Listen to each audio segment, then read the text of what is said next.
Baik, terima kasih atas kesempatan yang diberikan. Bismillahirrahmanirrahim. Assalamualaikum warahmatullahi wabarakatuh. Yang saya hormati para pembicara, Dr. Kurnia Kusumastuti, dokter spesialis saraf konsultan, dan Dr. Wardah spesialis saraf konsultan, para profesor, doktor, senior, dan sejawat yang hadir saat ini. Perkenankan saya Dr. Hani dari Departemen Neurologi Fakultas Kedokteran Universitas Airlangga, RSUD Dr. Sutomo Surabaya, mengucapkan terima kasih kepada Ketua Panitia dan tim CNE Surabaya 2022 atas undangan yang diberikan, sehingga saya bisa membawakan materi berjudul vertigo pada kehamilan. Sebagai daftar isi, yang pertama adalah pendahuluan, dilanjutkan dengan epidemiologi vertigo pada kehamilan, kemudian masuk materi inti vertigo pada kehamilan, serta kesimpulan. Kehamilan merupakan suatu periode fisiologis pada wanita. Kehamilan ditandai dengan perubahan yang signifikan, termasuk perubahan otologis sehingga menyebabkan terjadinya vertigo. Vertigo merupakan keluhan tersering pada ibu hamil. Persentasenya cukup tinggi, yaitu sekitar 52%. Epidemiologi, kita lihat epidemiologinya, 80% populasi global pernah mengalami minimal 1 episode vertigo selama hidupnya. Vertigo merupakan keluhan paling sering di ruang gawat darurat. Gejalanya bersifat disabling dan sangat mengganggu. Prevalensinya lebih tinggi dijumpai pada wanita dibandingkan dengan laki-laki. Vertigo pada kehamilan jarang dipelajari, sering gejalanya diremehkan. Pasien hamil dengan vertigo sering tidak diberikan pengobatan apapun akibat dari sulitnya diagnostik dan terapeutik vertigo selama masa kehamilan. Oleh karena itu, pembahasan vertigo pada kehamilan penting untuk dibahas. Vertigo pada kehamilan. Vertigo bisa muncul saat hamil. Biasanya merupakan eksaserbasi gangguan vestibuler sebelumnya, seperti penyakit Meniere dan BPPV. Gangguan lain yang bisa menyebabkan vertigo pada kehamilan adalah misalnya migrain vestibularis.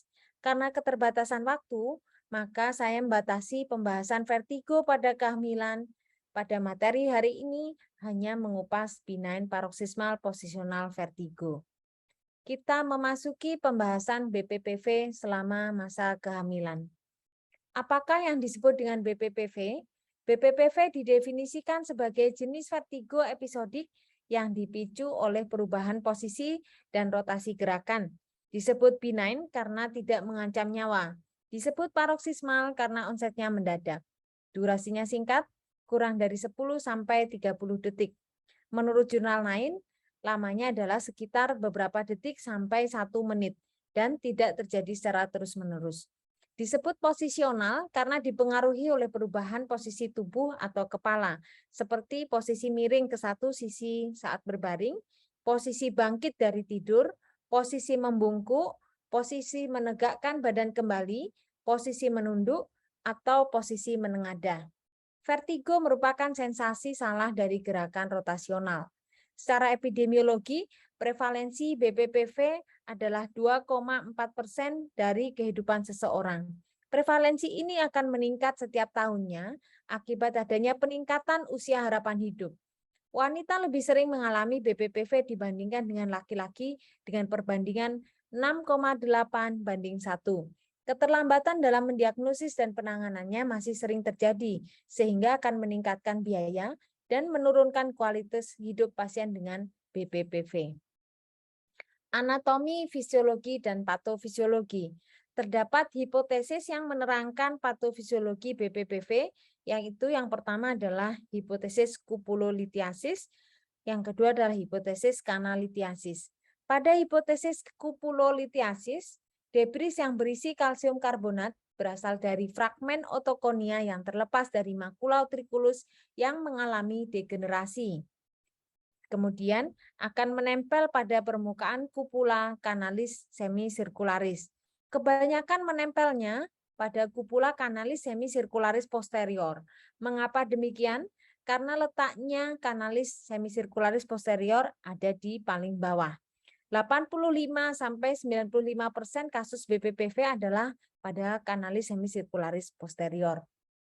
Pada hipotesis kanalitiasis, kristal kalsium karbonat bergerak di dalam kanalis hemisirkularis sehingga menyebabkan endolimf bergerak. Pergerakan endolimf ini akan menstimulasi ampula dalam kanal sehingga akan menyebabkan terjadinya vertigo. Gambar ini menunjukkan adanya perbedaan otokonia pada kondisi normal dan pada kondisi BPPV. Pada kondisi BPPV, otokonia lepas dan berpindah tempat bisa menuju ke kanalis hemisirkularis atau menuju ke kupula. Kondisi normal kita lihat di kotak yang atas dan kondisi yang tidak normal di kotak yang bawah. Selama kehamilan, diduga instabilitas hormonal merupakan penyebab dari BPPV. BPPV dapat diperburuk oleh istirahat di tempat tidur yang lama, tidur miring ke kiri, gangguan metabolisme kalsium, dan adanya defisiensi vitamin D selama trimester kedua yang terkait dengan metabolisme yang lebih tinggi dan adanya kebutuhan janin serta peningkatan resorpsi kalsium pada beberapa sistem seperti pada tulang dan ginjal. Bagaimanakah cara mendiagnosis BPPV? Diagnosis BPPV ditegakkan secara klinis berdasarkan anamnesis, pemeriksaan fisik seperti tes Dix-Hallpike. Pada anamnesis didapatkan vertigo dengan rasa berputar yang timbul mendadak pada perubahan posisi kepala atau badan. Lamanya kurang dari 30 detik atau kurang dari 1 menit menurut jurnal lainnya. Dapat disertai rasa mual dan kadang-kadang muntah. Pada pemeriksaan fisik, tes Dix-Hallpike, cara melakukan tes Dix-Hallpike adalah yang pertama pasien dijelaskan tentang prosedur pemeriksaan. Tujuannya adalah supaya pasien tidak tegang. Pasien juga diminta matanya agar terbuka dan sedikit berkedip selama pemeriksaan. Pasien duduk di ujung meja periksa sedemikian rupa sehingga jika ditidurkan maka kepala pasien bisa head hanging. Memulai tes ini adalah dengan meminta pasien menoleh 45 derajat ke sisi kanan. Cepat kita baringkan kepala pasien menjadi hiperekstensi 20 derajat dan dibiarkan selama kira-kira 10-15 detik atau 20-30 detik. Perhatikan nistagmus dan vertigo yang terjadi pada pasien. Setelah itu cepat kita dudukkan kembali pasien. Hal yang sama bisa kita ulangi dengan arah kepala yang berlawanan. Ulangi prosedur ini selama 2-3 kali. Interpretasi hasil tes Dix-Hallpike yang pertama disebut normal jika tidak didapatkan nistagmus maupun vertigo pada mata terbuka dan disebut abnormal jika didapatkan nistagmus dan vertigo. Mari kita lihat video tes Dix-Hallpike.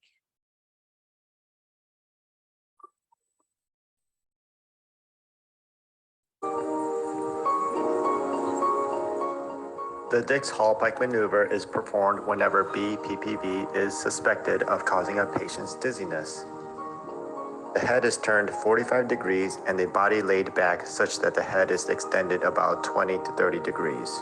If BPPV is present, eye twitching called nystagmus will occur. Eye twitching that rotates is called torsional nystagmus. Side-to-side eye twitching is called horizontal nystagmus. Eye twitching that goes up and down is called vertical nystagmus. The Dix-Hallpike maneuver is then repeated on the opposite side. This maneuver should be repeated several times to document for fatigability.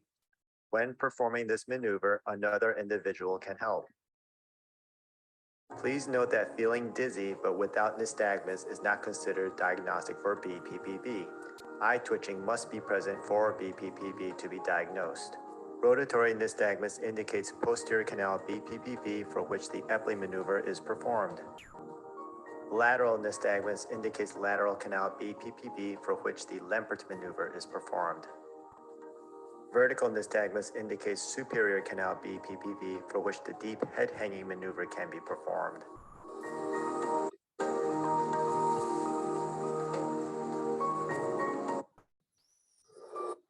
Baik, kita lanjutkan ke slide berikutnya. Pada slide ini kita lihat BPPV kanal horizontal dapat dites dengan menggunakan tes head roll. Bagaimana melakukan tes head roll? Kita lihat di slide berikut ini.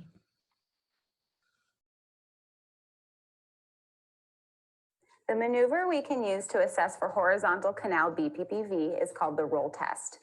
For this maneuver, the patient starts sitting up, and then they will lay straight back, and you will hold their head at a 30-degree angle.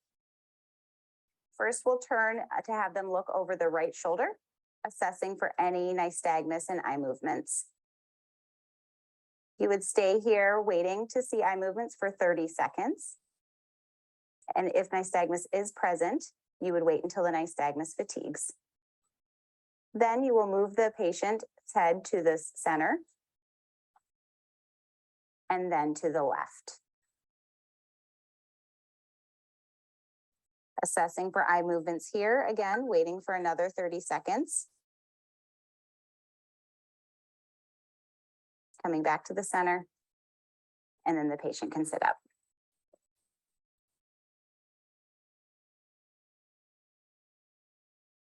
Baik, kita lanjutkan ke manajemen BPPV selama kehamilan. Obat antivertigo seringkali tidak dibutuhkan. Namun apabila terjadi disequilibrium pasca BPPV, kita bisa memberikan beta-histin. Gunanya adalah untuk mempercepat proses kompensasi. Terapi BPPV kanal posterior adalah dengan melakukan manuver-manuver seperti manuver Epley, Semon, Brendarov, dan Lampertroll. Manuver Epley. Langkah pertama dan kedua pada manuver Epley identik dengan langkah pada Dix-Hallpike manuver. Pasien dipertahankan pada posisi kepala menggantung ke sisi kiri selama 20-30 detik. Kemudian langkah ketiga, kepala pasien dirotasikan 90 derajat ke sisi kanan selama 20-30 detik. Langkah keempat, diputar badan pasien mendekati posisi menunduk selama 20-30 detik. Dan yang terakhir, langkah kelima, pasien diangkat ke posisi duduk. Kita lihat video manuver Epley berikut ini.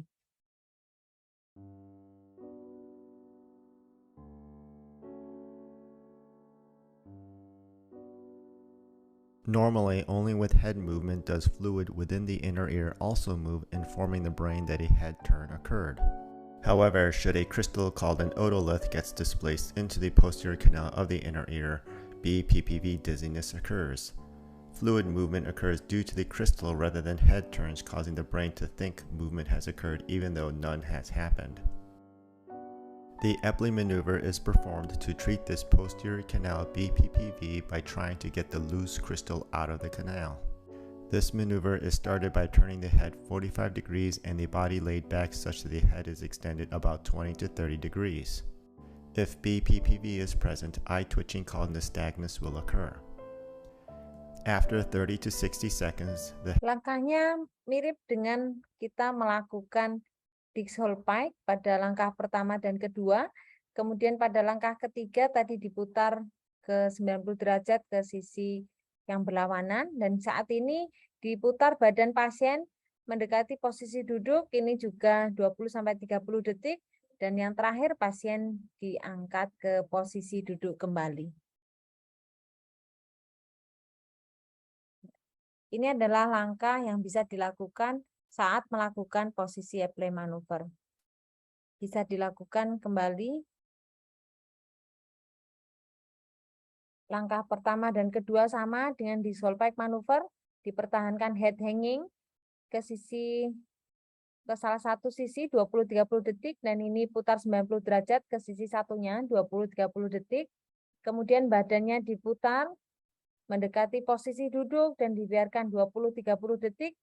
Dan langkah berikutnya adalah posisi pasien didudukkan kembali. Kemudian kita menuju ke manuver Semon.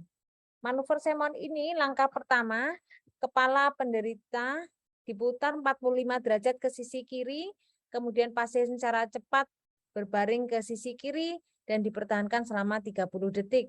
Dan pasien melakukan gerakan yang sama ke posisi yang berlawanan. Mari kita lihat video Semon manuver.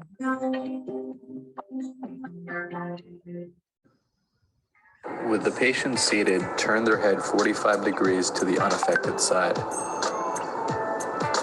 Move the patient quickly onto the affected side while keeping the head turned. Stay in this position for 2 to 3 minutes.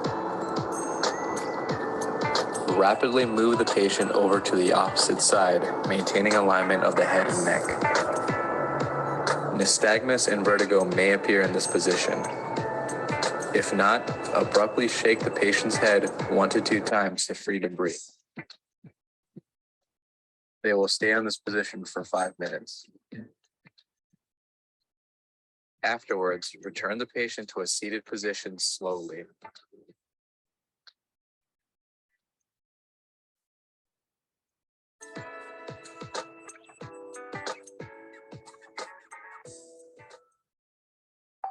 Baik, setelah metode Semon manuver ini kita lanjutkan ke metode Brendarov. Pada metode Brendarov, pasien duduk tegak di tepi tempat tidur dengan kedua tungkai tergantung. Kemudian dengan mata tertutup, kita baringkan tubuh pasien dengan cepat ke salah satu sisi, pertahankan selama 30 detik. Setelah itu pasien duduk kembali. Dan setelah 30 detik, kita baringkan kembali ke sisi yang lain dan dipertahankan selama 30 detik. Lalu pasien duduk kembali. Latihan ini bisa dilakukan 3 kali, yaitu pagi, siang, dan malam hari. Masing-masing dilakukan selama 5 kali. Juga bisa dilakukan selama 2-3 minggu dengan latihan pagi dan sore hari. Untuk memperjelas metode Brendarov, mari kita lihat video berikut ini.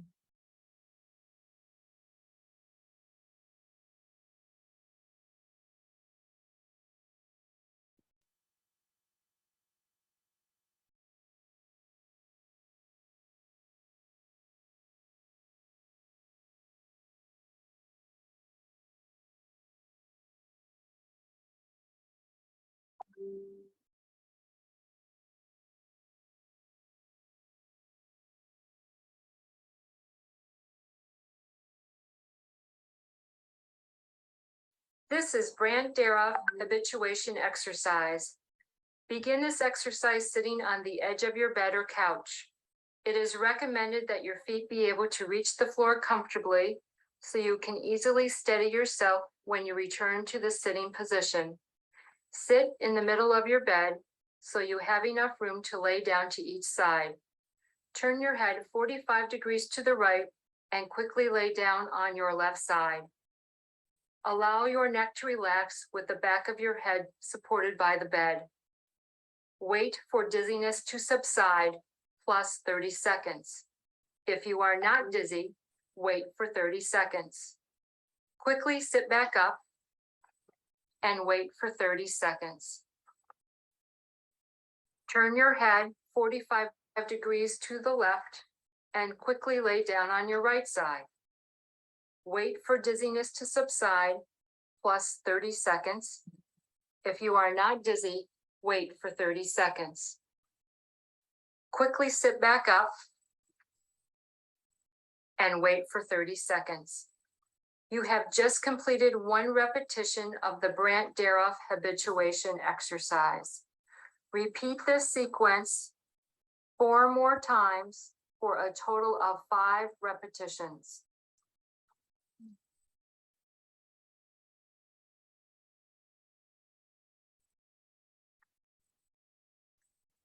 Perform this exercise twice a day for 2 weeks.